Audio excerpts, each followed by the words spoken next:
Katie, and I work with Building Brains Together, a program that's run out of the Neuroscience Department at the University of Lethbridge.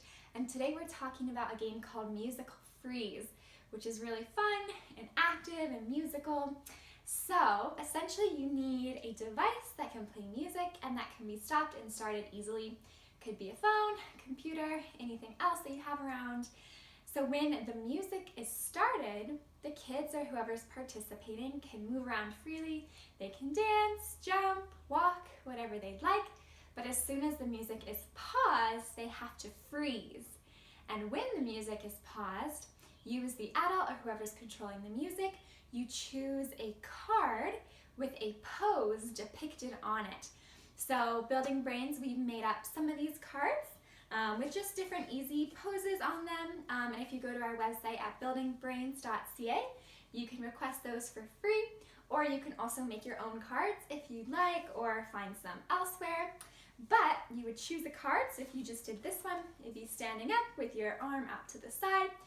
So you'd hold up the card, and when the music freezes, the children have to assume this pose as quickly as possible and hold it until the music starts again, and then they can start moving around and the whole process repeats.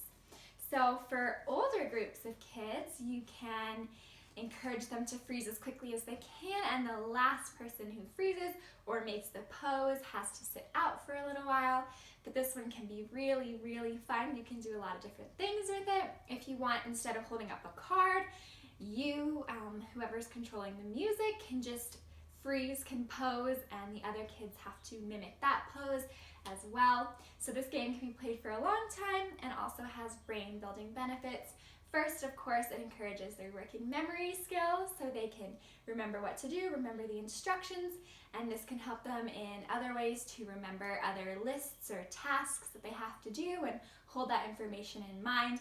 It also helps them to stop and think before acting because they have to freeze, look at which pose to do, and then do that pose. They also learn to follow instructions as well. It helps with emotional control. Of course, if they are having trouble freezing or maybe can't freeze fast enough and have to sit out, they're going to have to learn how to regulate that emotion, and that can really help when they're playing other games or activities where it can be easy to get upset. It can help them to learn to reduce that as well. And finally, it just helps them to pay attention. You've got to really watch what the pose is and kind of zone in on that pose as well. And so this is really helpful in lots of other areas when they need to pay attention to hear important instructions or other things like that. So we'd encourage you to try this one out. Join in with your kids, have a great time, and just remember that play builds brains.